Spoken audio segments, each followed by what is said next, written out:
So today's text is Sutta 167, still from the Book of Five in the Anguttara Nikaya.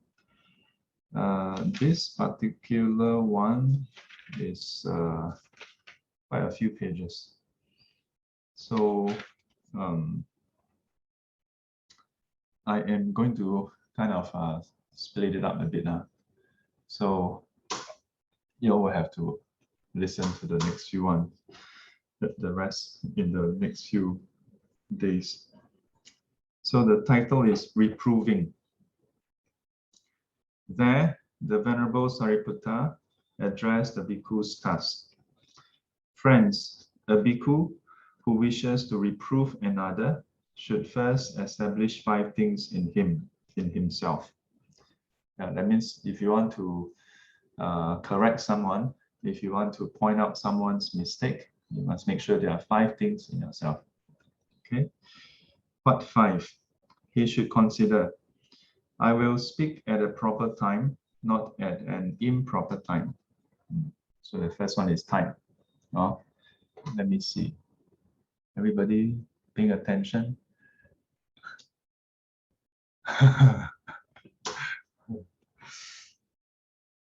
Number 2, I will speak truthfully, not falsely.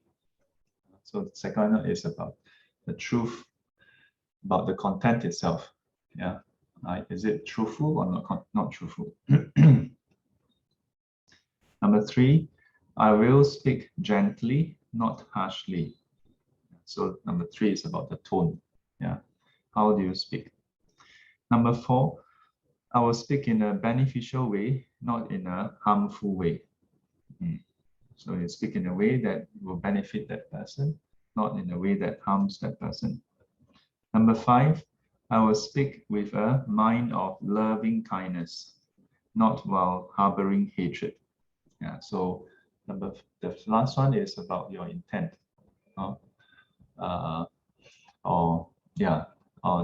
Part of it is intent, part of it is the kind of mindset you have while speaking to that person.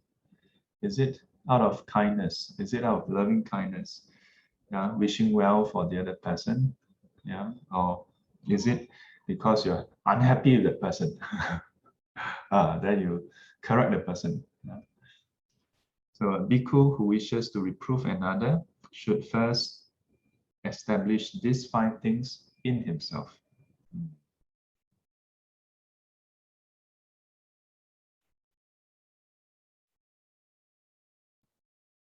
Here, friends, I see some person being reproved at an improper time, not disturbed at a proper time.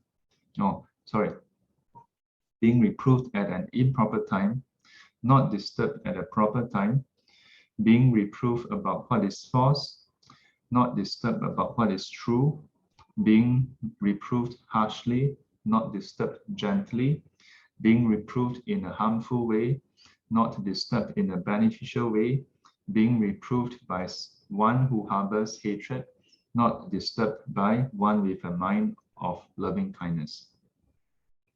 So here, after listing down the 5 qualities that one should have, then Venerable Sariputta lists out 5 scenarios, 5 pairs of scenarios, or rather 5 scenarios where the wrong thing is being done. Yeah. So, friends, when a bhikkhu is reproved in a way contrary to the Dharma, non-remorse should be induced in him in 5 ways. Friend, you are reproved at an improper time, not at a proper time. That is sufficient for you to be without remorse. You are reproved falsely, not truthfully. That is sufficient for you to be without remorse. You are reproved harshly, not gently. That is sufficient for you to be without remorse.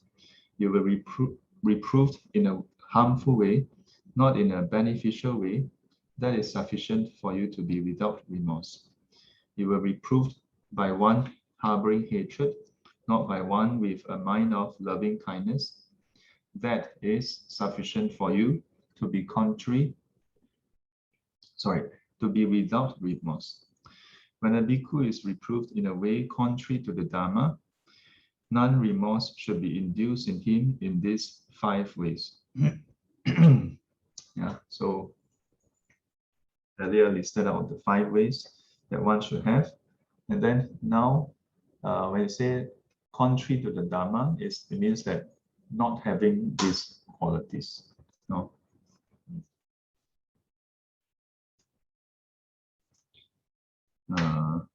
Okay, the rest tomorrow. Yeah. After that is to do it with according to the Dharma. Is it okay? Otherwise, one time very long. By the time I go halfway, you cannot remember the front. So, Doreen, did you watch the video? Any other questions about your questions yesterday? Can you understand? Yes. Huh?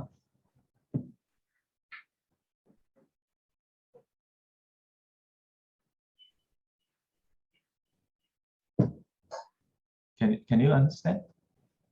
Huh? Yes. She wasn't wearing a earpiece. Can you understand? Yes, the explanation yesterday. Yes. Okay, then the question is, have you heard of the sutta before?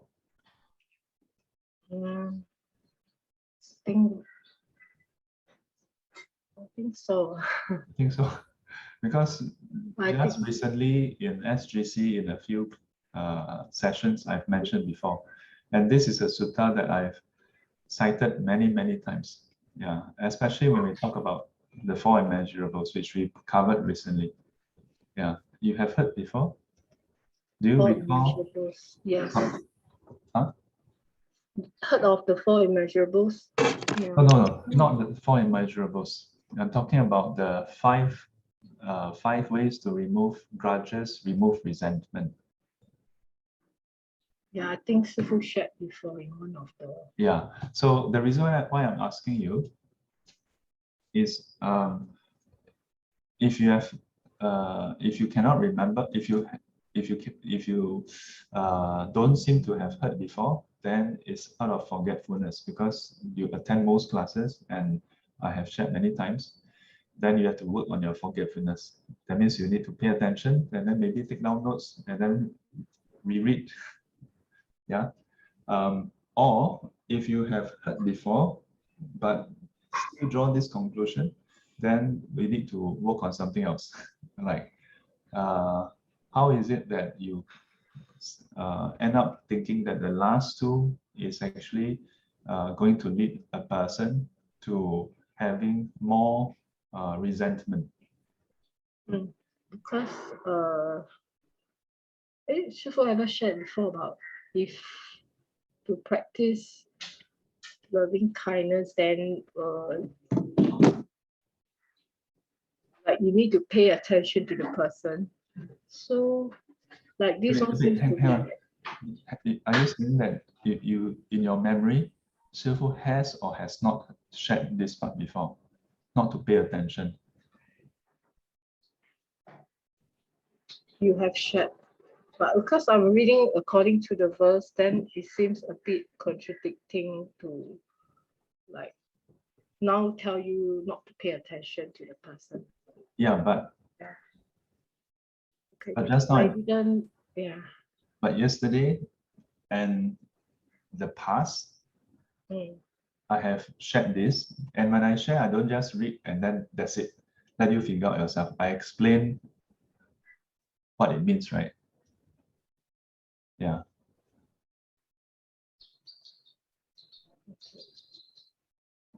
Yeah. So I mean, my point is, in the past, I've also explained why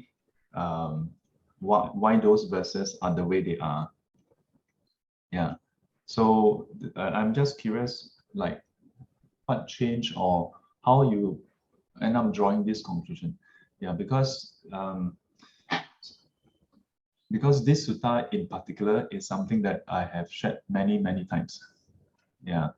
And I was presuming that you would have heard it before. So I was quite surprised that suddenly you think that the verses actually is going to lead to more resentment.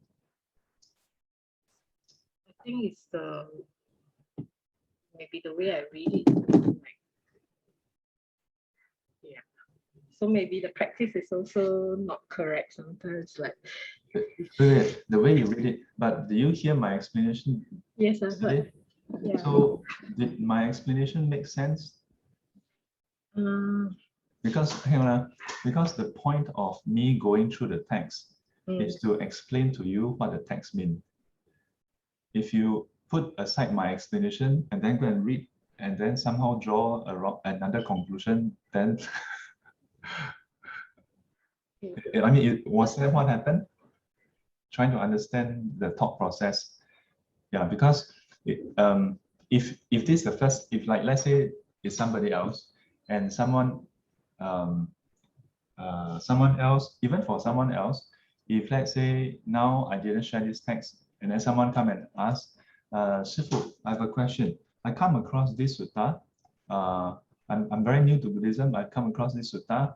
And then when I read the verses, verse 4 and 5, verse 4, to not pay attention to the person, to not think about that person, seems to be asking me to ignore the person. Yeah, I have resentment towards the person, asking me to ignore the person. Then isn't that having even more like negativity about that person? Then number 5 seem to tell me to think that the person own pasa, his own karma, that is his problem. Isn't that also not working on the resentment? You know, if a person read by themselves, never heard this before, and then out of the blue ask me, then I think it's quite maybe understandable. Yeah, my point is, because that day I was explaining it, I can't remember whether you asked the question before I finished the explanation. I think it was maybe after. Yeah, so that's number 1. Number 2 is because I've shared many times and I think you attended most of the classes and would have heard them. So I'm wondering why you still draw this conclusion after so many times of hearing it. Yeah, but if you're not clear what happened, I don't know why suddenly it's okay also. We don't have to go into it. Maybe you go and think about it. Okay, yeah. So everybody, so I'm always concerned about 2 things. Okay, one is in Chinese is 事跟理. Yeah, so the first one is the matter itself. Okay, so the matter itself is okay. Like in this case, okay, what happened? Then number 2 is the li, the principle. Yeah, more of the reason why. Okay, so the same result in this case. Someone asking about the verses and then having some conclusion about the verses. That is the 事. But the reason why this happened can be many. Yeah, I'm more concerned about the reason why it happened. Yeah, because if in certain cases, so if the reason why it happened is not resolved, then it can happen again. Then such a person reading other suttas may again draw conclusion that is not meant in the text. So when we explain the sutta, we would explain the matter itself, yeah, but we want to make sure that the principle is understood. Can you understand? So for example, I have seen some people, I don't say who, but from other religion, claim that Buddhism advocates non-filial piety. Buddhism advocates disunity in the family and things like that. And then the justification is, you see, the Buddha asked people to forsake their family and become monks and nuns. so, so, so this is the matter itself, right? That there is such an understanding. But I think most of you would agree that such an understanding is not the right understanding, right?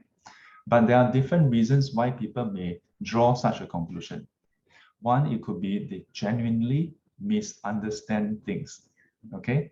Two could be they may have the wrong intention, right?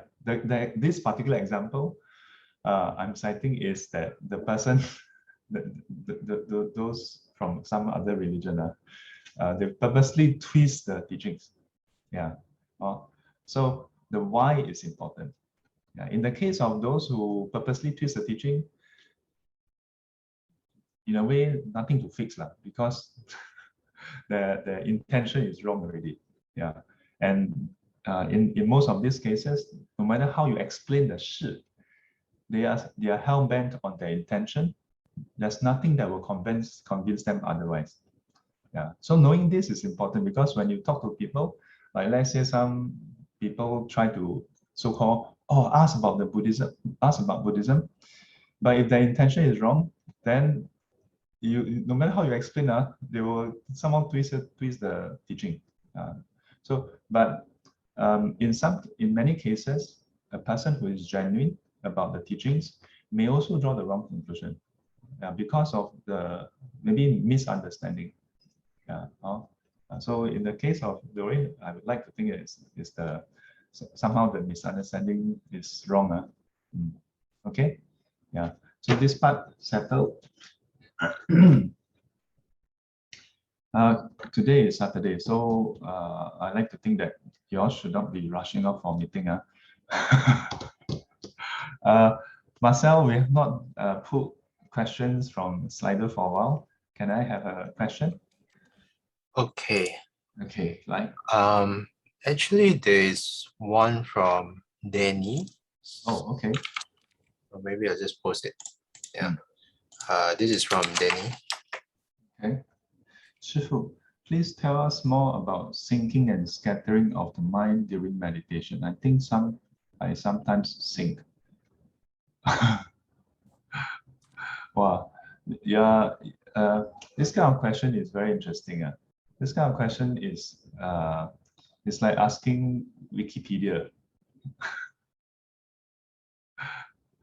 So let me answer you with a counter question. In what way do you think you are sinking?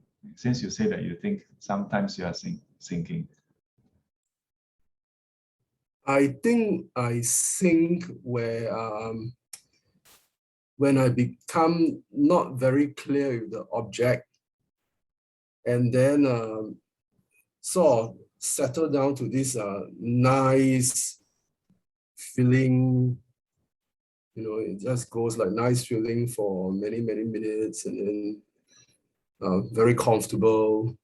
Just not very clear with the object, not very clear with what's happening with the mind during meditation. Okay. Is that nice and then nice and then not very clear. Expect sinking. So in the Chinese text, these two states is usually there are two pairs. One is 昏沉散乱, and the other one is 暗昧 and 调举. Yeah. So 昏沉散乱 is drowsiness and the distracted mind. Yeah. So the mind is all over the place, right?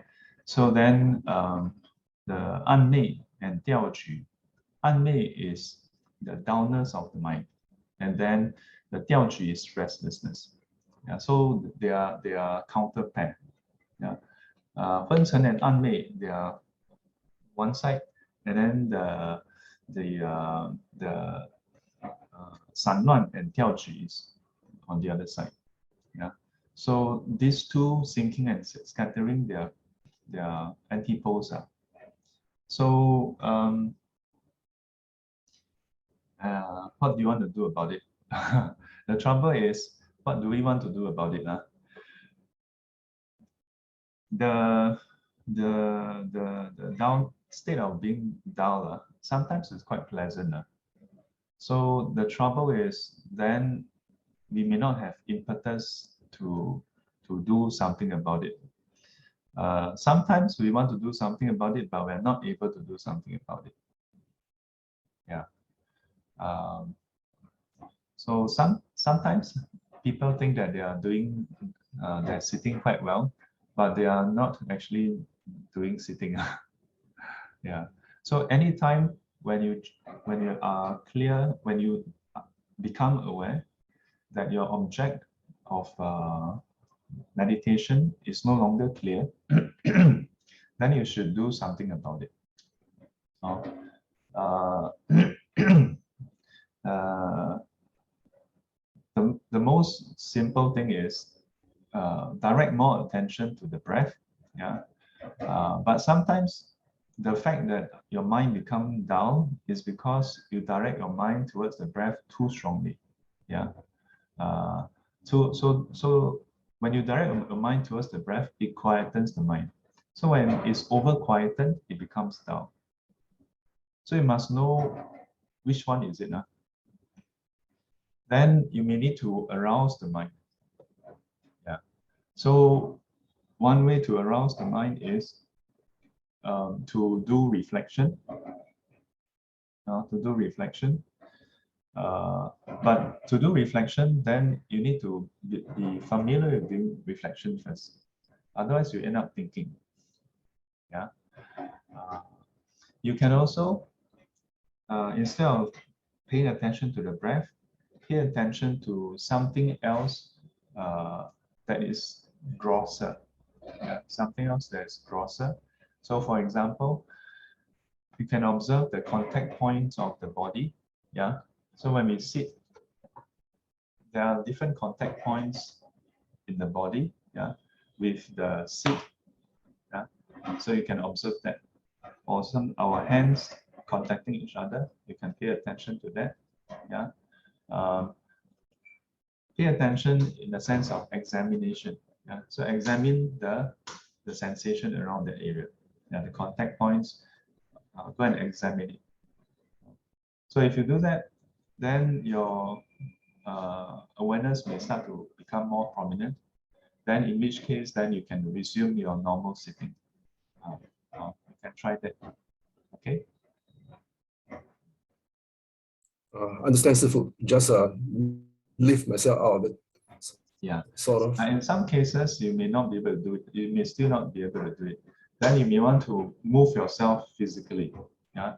So before you move, check your posture. Yeah. Sometimes I've meditated halfway, then realized, hey, I'm actually slouching. Yeah. The mind is a bit hazy.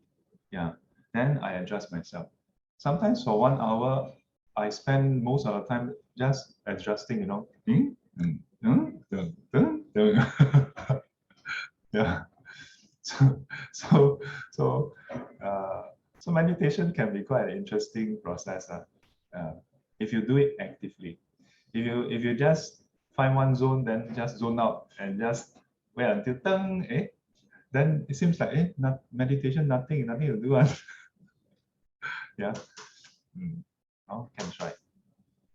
Sifu, earlier you said there's a difference between thinking and contemplation during meditation. Yes. You can explain a little bit more for us. What do you recall about what I've said before? Contemplation is that you decide before the meditation what you want to contemplate about. And then thinking is just can be quite ad hoc and then random. That was what you previously taught us. Yeah. What else is said about? Can you remember? Shut up. I only remember this part. Okay. So yes. So beforehand, you predetermine the object, yeah, the scope, and then the method. Yeah. So whereas for thinking, whatever comes to mind, you just think, and then the scope itself is not fixed. Yeah. So the object is not fixed, the scope is not fixed. So now you think about this, then thinking usually lead to other things. Yeah, and the way you think is not fixed. Yeah, so tend to be thinking using defilements. Oh, Understand, Sifu. So we preset this thing before the meditation. Then let's say during the meditation I sing, then I use this predetermined contemplation to help when myself. we say predetermined, right? It doesn't mean that you must do it like way before meditation. It just means that when you want to start your contemplation, you are consciously doing it. Because when you think about it, right, thinking, right, you just start thinking and you never really plan to scope and so on and so forth. So it doesn't mean that predetermined must be like, okay, 3 hours beforehand you write down plan. Okay. 谢谢师父。 Okay, Ling posted something. Oh, sorry, direct message. I'm always direct message. Sorry, Venerable Sir, since this is unrelated to the topic today, I shall put this. Oh, okay. So, okay, sorry. This message is yeah. Maybe you can stay back after this and then we can talk about it. Okay. Yeah. Anybody have any other questions? Yeah. Alison or Everett? Edison. Okay. Wait, I will say Shifu. Shifu, I would like to ask how one can endure heat, mosquitoes, and sounds. Oh. Because I have a problem now, and I cannot overcome it. Oh. Yes. No longer the nice cool weather in Spain. No. But then all of these factors come together and it's very difficult to endure. And then when I meditate, then for the whole week I feel that every single sitting is a bad sitting. And all the time there are a lot of sounds from the wildlife, and I feel that I learned the Dharma, but then this seems to be a very small thing that I cannot apply it. So you move from pure land to samsara. Now you know what is actual cultivation. Okay, so you mentioned 3 things. One is heat, one is the the mosquitoes, the insects, and the other one is the sound from the surrounding. Okay, so let's look at heat first. So the first thing is heat is heat. Yeah. So what happens when it's hot? If nothing happens to our body when it's hot, then it's just a sensation, right? But if it's hot to a certain point, then it hurts our body. For example, if someone take a cigarette and then when you are meditating, someone take a cigarette, then of course you should not bear with it. Yeah. So heat that objectively cause harm, you should avoid, including cold, because you all will be going to US. In US, it's very cold. Okay, yeah. You may think that heat is a problem. Wait till you experience cold. Now the cold will go into your bones. 寒风入骨. Yeah, and that kind of cold. After that, when you go back to your room, you put on clothing, the cold stay there. Heat after you take a bath, no more heat. The cold stay there, stay there for months. Yeah. So, but cold aside, as long as the heat is not something that causes objective damage, then we should consider increasing our resilience. Chinese is called 堪能性. That means ability to bear with it. Yeah. The truth is, when the temperature is high, let's say 35, 38, 40 degrees. When I was in Myanmar, the temperature is constantly at 40 degrees. No fan. No fan in the room. So you go to the hall has fan. But then Myanmar, Miandian, you know, Miandian, no electricity. This is not being anti-Myanmar. This is the joke the locals tell us. Those the Chinese, you know, the tour guide, and also those locals who know Chinese, they say Miandian, you know, Miandian. So Lin Toi, Miandian is the Chinese pronunciation for Myanmar, right? Miandian in the Hokkien. So but the sound Mian Dian also means Mian Dian. It also means like don't need electricity or no electricity. Something like that. Yeah, so then how? Okay, now you just sit there and perspire until yeah. So that's the thing that happens when it's hot, right? 32 degrees, 35 degrees and above, you start to perspire. Yeah, you start to perspire. So is that what is that a discomfort you experience? Yes, but I would say among the three, this is the one that least affect. No. Now I'm just talking about heat. Yeah. So what about heat that you can't bear? The discomfort. Discomfort from? From the sensation of feeling harder to breathe, like there is a blanket of heat. That's humidity. Heat is mostly humidity that makes it feels like it's hard to breathe. Yeah.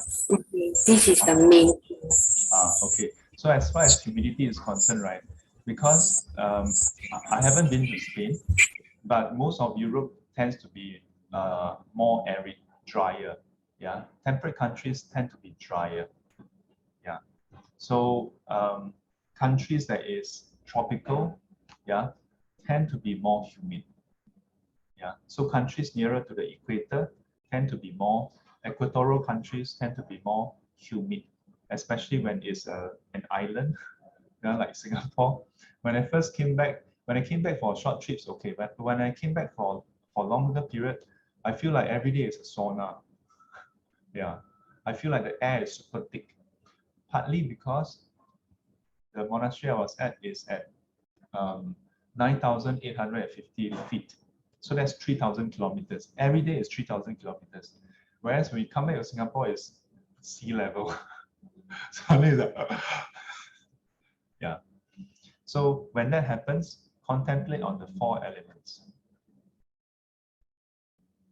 Yeah.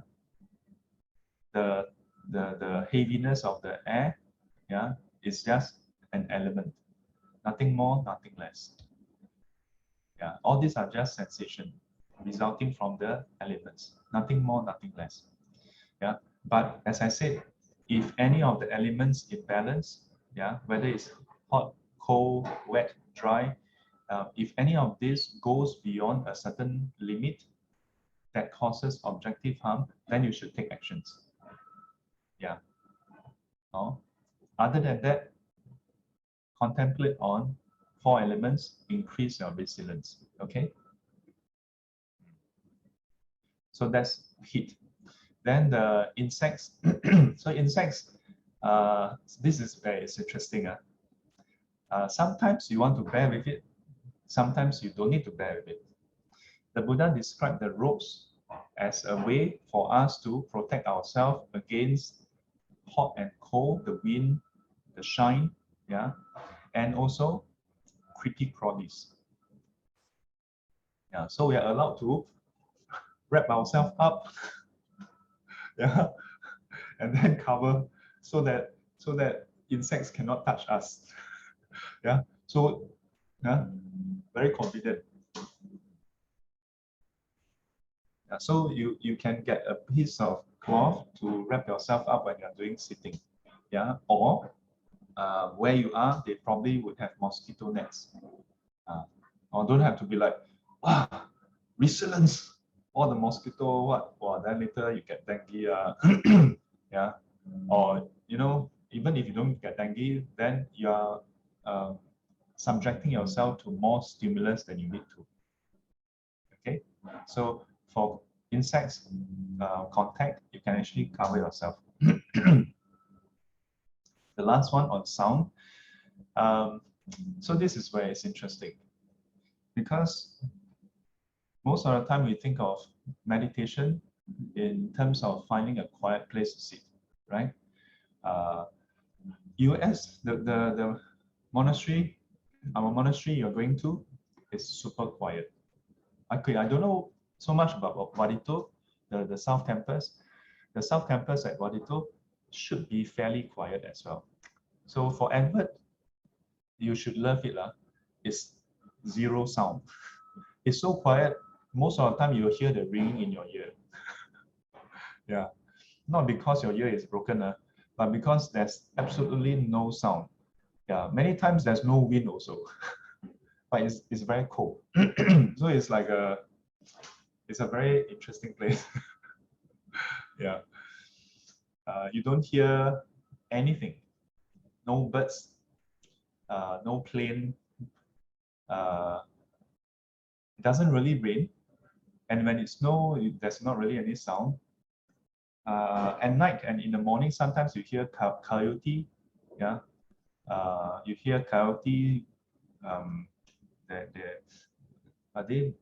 Do they bark or do they howl? Howling. They howl. Oh, yeah. But that's all you hear. But when you are in a tropical country, in the forest or in the nature, oh, I tell you, yeah. When I was in Myanmar, I was like, what's going on? Like, there's 101 insects, birds, insects, all kinds. And then the lizard there is gigantic. And the sound they make is, so I was like, what the hell is that? Yeah, it took me a while as well. So the first thing you want to do is accept that this is the way it is. Yeah, they're not trying to make your life difficult. Whether you are in where you are or not, they are making all this sound. Okay, don't take it personally. You're not so special. Okay, yeah. Then with that mindset, try to meditate. But if some sound distract you, then instead of trying to not listen to the sound, pay attention to the sound. Of all the sound, like many times you hear some cricket or something, right? Then just choose one particular one, pay attention to it. Observe its rise and fall. Observe its ebbing and flowing. Yeah, just instead of trying to find it, just pay attention. You use it as an object. Then you will find that everything else become quiet. And later on, this sound become quiet. Not that it stopped, but it's quiet to you. Okay, how so? You go and do it first. Okay. So these three things can. Thank you, Shifu. Okay, try. Yeah. You have about 8 days or 9 days left. Yeah. So you try, then gone already. Yeah. Oh. Then when you are in US, a different set of problem. Cold, extreme cold. Now it's September. It's not so cold yet. Yeah. The hottest day when I was there is during summer, noon time. The hottest day. The hottest point in the whole year is summertime, noon time, 16 degrees. That's the hottest. Yeah, you may even break a sweat. Yeah. The coldest is -40 degrees. Yeah, early in the morning.